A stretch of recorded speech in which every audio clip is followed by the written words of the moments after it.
Hi viewers, నమస్కారం. నేను మీ సిరి. Welcome back to నిన్ను కోరి. ఈరోజు కథ ద డెవిల్ డౌన్, ఎపిసోడ్ 68. మీ మనసుకు నచ్చే అత్యంత అద్భుతమైన కథ. కథ నచ్చితే లైక్ చేయండి. ఈ కథ మీకు ఎలా అనిపించిందో మీ అభిప్రాయాన్ని తప్పకుండా కామెంట్ చేయండి. ఇక కథలోకి వెళ్తే, సార్ అని పిలిచి నన్ను పరాయవాని చేయకండి. జస్ట్ కాల్ మీ రియాన్ వదినా అని రియాన్ అనడంతో వదినా అన్న పిలుపు విని ఆరుహి మనసు సంతోషంతో పులకించిపోయింది. భావోద్వేగంతో కళ్ళు చెమ్మగిల్లగా అలాగే అన్నట్టుగా నవ్వుతూ తలాడించింది. రణధీర్ ఇద్దరి వైపు హ్యాపీగా చూస్తున్నాడు. అన్నయ్య పైకెల కఠినంగా ఉంటాడు, కానీ is very good hearted and sensitive. ఒక రాక్షసి వల్ల 4 years ఫిజికల్గా మెంటల్గా చాలా సఫర్ అయ్యాడు. అన్నయ్యకి ఆస్తమ అటాక్ అయింది కూడా ఆ టైంలోనే. డెత్ వరకు వెళ్ళి ప్రాణాలతో బయటపడ్డాడు బై గాడ్ గ్రేస్. ఇప్పుడు నీ వల్ల మళ్ళీ ముందులా హ్యాపీగా మారుతున్నాడు. అన్నయ్యకి కొంచెం కోపం ఎక్కువే, ప్రేమ కూడా ఎక్కువే. తన అనుకున్న వాళ్ళ కోసం ఏమైనా చేస్తాడు. ఈ లవ్స్ యూ సో మచ్. ఇద్దరూ త్వరగా మ్యారేజ్ చేసుకోండి. I'm eagerly waiting for that beautiful day అని అన్నాడు ఇద్దరి వైపు సంతోషంగా చూస్తూ. ఆరుహి బ్లష్ అవుతూ రణధీర్ వైపు చూస్తుంటే ఆమె వైపు ఒక అందమైన నవ్వు విసిరి రియాన్ వైపు చూసి డన్ అని బొటన వేలితో థమ్సప్ సింబల్ చూపించాడు రణధీర్ నవ్వుతూ. డన్, ఓకే, నేను వెళ్తాను ఇంకా అని రియాన్ అంటుంటే డిన్నర్ చేసి వెళ్ళు అని అంటూ లేచి దగ్గరకు వచ్చిన రణధీర్ అతని భుజంపై చేయి వేస్తూ, ఈరోజు కుకింగ్ ఆరుహిని చేసింది, చాలా బాగా చేస్తుంది అని అన్నాడు ఆరుహి వైపు మెచ్చుకోలుగా చూస్తూ. రియల్లీ? అయితే టేస్ట్ చేయాల్సింది అంటున్న రియాన్కి బోర్ కొడుతుంది, సరదాగా ఎక్కడికైనా వెళ్దామా? నీది మాటలు గుర్తొచ్చి, బట్ నెక్స్ట్ టైం, ఇప్పుడు వెళ్ళాలి, నిధి బయటకు తీసుకెళ్ళమని అడిగింది అని చెప్పాడు. ఓ, రణధీర్ టీజింగ్ స్మైల్తో చూస్తుంటే, why are you looking it me like that? నువ్వు అనుకునేంత ఏం లేదక్కడ, యాజ్ ఎ ఫ్రెండ్గా తీసుకెళ్తున్నా అంతే అని అన్నాడు రియాన్. ఓకే ఓకే నవ్వుతూ అన్నాడు రణధీర్. బాయ్ వదినా అని ఆరుకి చెప్పి అన్నయ్యను గాఢంగా హక్ చేసుకుని, బాయ్ అన్నయ్య, ఆ ఇషా చాప్టర్ త్వరగా క్లోజ్ చేయి, సెల్వాకి కాల్ చేయి, వదిన లోకంలో మునిగిపోయి టుమారో కలకత్తా వెళ్ళడం మర్చిపోకు నవ్వుతూ అంటూ తనని వదిలాడు. ఓకే బాయ్, నిధి జాగ్రత్త. రియాన్ తలాడిస్తూ వెళ్ళిపోగా, రణధీర్, నిధి ఎవరు అని అడిగింది ఆరుహి క్యూరియాసిటీతో. రియాన్ ఫ్రెండ్, మా డాడీ ఫ్రెండ్ డాటర్. రియాన్ని లవ్ చేస్తుంది. ఓ నిజమా? హా, కానీ వీడు తను యాక్సెప్ట్ చేయట్లేదు. ఫ్రెండ్గా తప్ప వేరే ఇంటెన్షన్ లేదని. ప్రజెంట్ మన ఇంట్లోనే ఉంటుంది. వాడి లవ్ విన్నవడం కోసం యూఎస్ నుండి వచ్చింది. చూద్దాం ఏమవుతుందో అని అన్నాడు రణధీర్. ఆ అమ్మాయి స్ట్రాంగ్గా డిసైడ్ అయ్యి గివప్ ఇవ్వకుండా గట్టిగా ట్రై చేస్తే రియాన్ ఖచ్చితంగా ఒప్పుకుంటాడు అంది ఆరుహి. సాలోచనగా తలాడించాడు రణధీర్. పదండి నిన్న చేద్దాం. ఆరుహి ముందు కదలగా తన వెనుకే కదిలాడు రణధీర్. టుమారో కలకత్తా వెళ్ళాలి. ఈషా ఒక క్లబ్లో డ్రగ్స్ డీల్ చేయబోతుంది. వెళ్ళి రెడ్ హ్యాండెడ్గా పట్టుకోవాలి. మీరు వెళ్తారా? వెళ్ళాలి. అక్కడికి వెళ్ళి పోలీసులతో కలిసి దాన్ని అరెస్ట్ చేయించాలి. ఓకే, కానీ జాగ్రత్తగా ఉండండి. మీరు ఒక్కరే వెళ్ళకండి, గార్డ్స్ని తీసుకెళ్ళండి. రణధీర్ ఆమె చేతిపై చేయి వేసి, యూ డోంట్ వరీ, నాకేం ప్రాబ్లం లేదు. పోలీసులు ఎలాగో సివిల్ డ్రెస్లో వెళ్తారు కాబట్టి ఈషా తప్పించుకోలేదు అని అన్నాడు. ఓకే అని అంటూ ఫుడ్ ప్లేట్లో వడ్డించింది. ఇద్దరూ మాట్లాడుకుంటూ డిన్నర్ చేస్తున్నారు. మరోవైపు బెడ్పై దిగాలుగా పడుకొని ఫోన్లో తలదూర్చిన నిధి రియాన్ నుండి కాల్ రావడంతో డల్గా చూస్తూ లిఫ్ట్ చేసింది. హలో, కార్లో వెయిట్ చేస్తున్నాను, కమ్ ఫాస్ట్, డిన్నర్కి వెళ్దాం. ఆ మాటలు వినగానే నిధి ఎక్సైట్ అవుతూ దిగ్గున లేచి కూర్చుంది. వస్తున్నాను, just 5 minutes. Okay. Ryan phone పెట్టేయడంతో ఫోన్ బెడ్పై పడేసి త్వరగా డ్రెస్ చేంజ్ చేసుకుని హెయిర్ కోమ్ చేసుకుని మొహానికి త్వరగా లైట్గా మేకప్ చేసుకుని ఫోన్ అందుకుని కిందకు పరిగెత్తింది. Black colour with multi colour flowers floral long frock వేసుకుని సింపుల్ మేకప్తో ముద్దుగా ఉంది నిధి. కానీ తన వైపు చూస్తున్న రియాన్ చూపులు ఏ మార్పు లేదు. క్యాజువల్గా చూసి చూపు తిప్పుకొని కార్ స్టార్ట్ చేశాడు.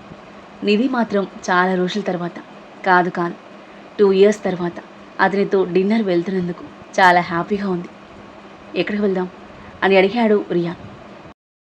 మన ఫేవరెట్ రూఫ్ టాప్ రెస్టారెంట్కి వెళ్దాం, it's been a long time అంది నిధి. ఓకే, అంటూ రియాన్ స్మూత్గా డ్రైవ్ చేస్తుంటే మ్యూజిక్ ప్లేయర్ ఆన్ చేసింది నిధి.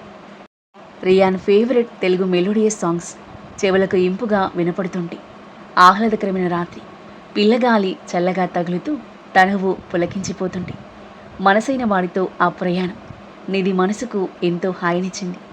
ఆ జర్నీని ఆస్వాదిస్తూ విండోపై చేతులు ఆనించి ఆ చేతులపై తల పెట్టుకుని విండో నుండి బయటికి చూస్తూ ఉంది.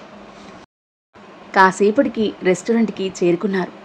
కాలేజీలో ఉన్నప్పుడు తమ ఫ్రెండ్స్ గ్యాంగ్ కలిసి ఎక్కువగా అక్కడికే వచ్చేవారు.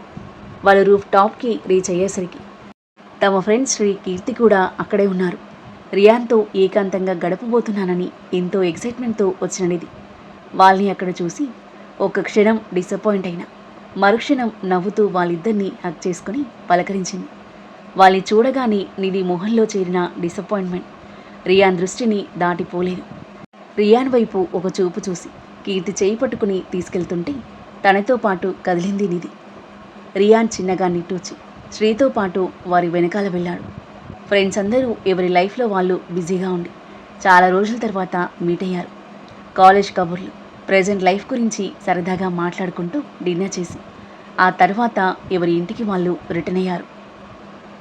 అప్పటికే మిడ్ నైట్ అవ్వడం, స్టమక్ ఫుల్గా ఉండడంతో కారెక్కిన కాసేపటికి మత్తుగా నిద్రలోకి జారుకుంది నిధి. ఇంటికి రీచ్ అయ్యాక తన వైపు చూశాడు రియాన్. గాఢ నిద్రలో ఉంది. ఉఫ్ అనుకుని నిధి వి హ్యావ్ రీచ్డ్ గెటప్ అని అన్నాడు. నిధి మేల్కొనలేదు. నిధి కాస్త లౌడ్గా పిలిచిన నిధి నుండి ఎలాంటి రెస్పాన్స్ లేదు. గాడ్, కుంభకర్ణుల్లా పడుకుందేంటి అని అనుకుంటూ తన దగ్గరికి వంగి నిధి గట్టిగా పిలుస్తూ ఆమె భుజంపై తట్టడంతో ఉలిక్కిపడి మేల్కొని కళ్ళు తెరిచింది నిధి. గడం అని చెప్పి కారు దిగాడు. స్లీప్ డిస్టర్బ్ చేయకపోతే క్యారీ చేయొచ్చు కదా. నొచ్చుకుంటూ కారు దిగి వెళ్ళిపోయింది నిధి. రియాన్ ఉఫ్ అనుకుంటూ తన వెనక్కి కదిలాడు. తనని బాధ పెట్టాలని అతనికి లేదు, కానీ తన మీద ఆమెకున్న ప్రేమను పోగొట్టాలని కావాలని చేస్తున్నాడు. మార్నింగ్ 10 గంటలు. రణధీర్ కోల్కతా వెళ్ళడానికి రెడీ అయిపోయి డల్గా చూస్తున్న ఆరోహి నుదుటిన ముద్దు పెట్టుకుని టేక్ కేర్, అవుట్ సైడ్ అస్సలు వెళ్ళకు, ఆయన నా గురించి టెన్షన్ వద్దు, I will be safe, tomorrow morning వరకు వచ్చేస్తాను, బాయ్ అని చెప్పాడు. బాయ్, జాగ్రత్త. అతని గట్టిగా హక్ చేసుకుంది ఆరోహి. రణధీర్ చిన్నగా నవ్వి నువ్వు ఇలా ఉంటే నేను ఎలా వెళ్ళగలను, ఇక్కడే ఉండిపోనా మరి అని అన్నాడు. ఆహా వద్దు, ఈ ఛాన్స్ కోసం ఎప్పటి నుండో వెయిట్ చేస్తున్నారు, మళ్ళీ ఛాన్స్ మిస్ అయితే ఎలా, తన చాప్టర్ త్వరగా ఫినిష్ చేయండి అంది అతని వదులుతూ. ఆమె చెంపపై ముద్దు పెట్టుకుని వెళ్ళిపోయాడు రణధీర్. రాత్రి 7 గంటలు. కోల్కతాలోని క్యాసినో క్లబ్కి తన మనుషులతో పాటు చేరుకున్నాడు రణధీర్. తలపై బ్లాక్ క్యాప్, కళ్ళకు గాగుల్స్తో ఒక గ్యాంబ్లర్లా నటిస్తూ క్యాసినో ఆడుతూ ఈషా రాక కోసం ఈగర్గా వెయిట్ చేయసాగాడు. కాసేపటికి అతని నిరీక్షణ ముగిసి ఈషా తన మనుషులు ఇద్దరితో పాటు క్లబ్లోకి ఎంటర్ అయింది. థైస్ కనిపించేలా మినీ స్కర్ట్, నడుం క్లీవేజ్ కనిపించేలా మినీ టాప్ వేసుకుని ఉంది. తనని చూడగానే గతమంతా కళ్ళ ముందు రీల్లా కదిలి రణధీర్ రక్తం సలసలా మరిగింది. మొహమంతా ఎర్రగా మారింది. ఈషా తన మనుషులతో ల్యాండ్ గుండా వెళ్తుండే తన మనుషులకు సైగ చేశాడు రణధీర్. వాళ్ళు వెంటనే ఈషాను ఫాలో అయ్యారు. ఈషా ఒక రూమ్లోకి ఎంటర్ అవ్వగా కాస్త దూరంలో ఆగి రణధీర్కి ఇన్ఫర్మేషన్ ఇచ్చారు. కాసేపటి తర్వాత రణధీర్ కాల్ చేయడంతో సివిల్ డ్రెస్లో ఉన్న పోలీస్ టీం క్లబ్లోకి ఎంటర్ అయ్యి సీక్రెట్గా వీడియోలు తీస్తూ ఎవిడెన్స్ రికార్డ్ చేస్తున్నారు. పోలీసులకు తెలియకుండా చాలా సీక్రెట్గా రన్ అవుతుంది ఈ క్లబ్. ఈషా గురించి రణధీర్ ముందే పోలీసులకు చెప్పి తనని పట్టుకోవడానికి రంగం సిద్ధం చేశాడు. డ్రగ్ డీలర్స్ ఈషా రూమ్లోకి ఎప్పుడెప్పుడు ఎంటర్ అవుతారా అని ఎదురు చూస్తూ ఆమె రూమ్పైని దృష్టి పెట్టాడు రణధీర్. మరి కాసేపటికి ఈషా రూమ్లోకి కొంతమంది డ్రగ్స్తో ఎంటర్ అవ్వడం చూసి రణధీర్ పెదవులపై నవ్వు చేరింది. My dear Esha, you are finished now అని అనుకుంటూ పోలీసులకు ఇన్ఫర్మేషన్ అందించాడు. వెంటనే పోలీస్ టీం చేతిలో గన్స్తో ఈషా ఉన్న రూమ్కి చేరుకున్నారు. Everyone hands up. ఆ మాటలు వినగానే రూమ్లో ఉన్న వాళ్ళంతా షాకింగ్గా చూశారు. పోలీసులను చూసి భయపడ్డ ఈషా తన మనుషులకు సైగ చేసింది. వెంటనే తన మనుషులతో పాటు డ్రగ్ డీలర్స్ కూడా తమ గన్స్ తీసి పోలీసులపై కాల్పులు జరపడానికి ప్రయత్నించారు. పోలీసులు బుల్లెట్స్ నుండి తప్పించుకుంటూ పిల్లర్స్ పక్కకి దాక్కుని వారిపై ఎదురు కాల్పులు జరపడం మొదలుపెట్టారు. ఈ క్రమంలో ఇషాకి అవకాశం దొరకడంతో తప్పించుకోవడానికి ప్రయత్నిస్తూ రూమ్లో నుండి బయట కారిడార్లోకి పరిగెత్తింది. అప్పటికే రణదీప్ తన మనుషులతో రెడీగా ఉన్నాడు. అక్కడ కారిడార్లోకి వస్తూ ఎదురుగా రణధీర్ని చూసిన ఈషా దిమ్మ తిరిగి మైండ్ బ్లాంక్ అయిపోయింది. రణధీర్ షాకింగ్గా అంటూ అక్కడి నుండి పారిపోవడానికి ప్రయత్నిస్తుంటే ఆమె చేయి పట్టుకుని గోడకు అదిమి పెట్టాడు రణధీర్. ఎందుకంత తొందర డియర్ అని అన్నాడు కళ్ళలో నిప్పులు చిమ్ముతూ. రణధీర్ నువ్వు ఇక్కడికి ఇలా వచ్చావు? నన్ను వెళ్ళనివ్వు. అతని నుండి విడిపించుకోవడానికి ప్రయత్నిస్తూ ఉంది ఈషా. నిన్ను వెళ్ళనిస్తాను. ఎందుకింత తొందర? పోలీసులు వస్తారు. Please leave me Randhir. Randhir గట్టిగా నవ్వాడు. అతను ఎందుకు నవ్వుతున్నాడో అర్థం కాక ఈషా బిత్తరపోయి చూస్తుంటే రణధీర్ ఒక్కసారిగా నవ్వడం ఆపి ఆమె మొహంలోకి భయంకరమైన కోపంతో చూశాడు. పోలీసులు ఇక్కడికి ఎలా వచ్చారనుకుంటున్నావు? నేనే పిలిచాను అని రణధీర్ అనేసరికి తీవ్రంగా షాక్ అయిపోయింది ఈషా. తప్పు చేసి ఎన్నాళ్ళు తప్పించుకుంటావు మిస్ ఈషా? చేసిన తప్పుకి శిక్ష అనుభవించాల్సింది. రణధీర్ ప్లీజ్, నేను చేసింది తప్పే, కానీ ఆ విల్సన్ వల్ల అలా చేశాను. తప్పు తెలుసుకున్నాను, వాడిని వదిలేశాను. Forgive me please. నా లైఫ్ స్పాయిల్ చేయకు. నీ లైఫ్ నువ్వే చేతులారా స్పాయిల్ చేసుకున్నావు. నీ లైఫ్తో పాటు ఎంతోమంది అమాయకుల లైఫ్లతో ఆడుకున్నావు. ఆ విల్సన్ గాడు ఎక్కడున్నాడు? వాడి ఆచూకు చెప్తే నీకు శిక్ష పడకుండా చేస్తాను. తన నుండి విల్సన్ ఆచూకి తెలుసుకోవడం కోసం అబద్ధం చెప్పాడు రణధీర్. విల్సన్ గురించి నాకు తెలియదు Randhir. I broke up with him last year. ఇప్పుడు ఎక్కడున్నాడో నాకు నిజంగా తెలియదు అని అంటుంటే పోలీసులు రూమ్ నుండి బయటికి దూసుకొచ్చేసరికి రణధీర్ని నెట్టేసి కారిడార్ నుండి వేగంగా పరుగు తీసింది ఈషా. రణధీర్ మనుషులతో పాటు 2 పోలీసులు తల వెనకే ఫాస్ట్గా పరిగెట్టారు. కానీ ఈషా వాళ్ళకి అందకుండా అప్పటికే చాలా దూరం వెళ్ళడంతో పోలీసులు తనపై కాల్పులు జరిపారు. ఒక బుల్లెట్ ఆమె తలలోకి దూసుకుపోయి అక్కడికక్కడే కుప్పకూలింది ఈషా. ఆ తరువాత ఏం జరగబోతుంది? ఈషా పరిస్థితిని చూసి రణధీర్ ఎలా రియాక్ట్ అవుతాడు? ఈషా చనిపోతుందా లేదా బ్రతుకుతుందా? విల్సన్ ఆచూకీ దొరుకుతుందా? విల్సన్ చాప్టర్ ఎలా క్లోజ్ చేయబోతున్నాడు రణధీర్? రణధీర్ ఆరోహిల పెళ్లి సక్రమంగా జరుగుతుందా లేదా? రియాన్ నిధిల మధ్య, సాక్షి ఆకాష్ల మధ్య ప్రేమ ప్రయాణం మొదలవుతుందా?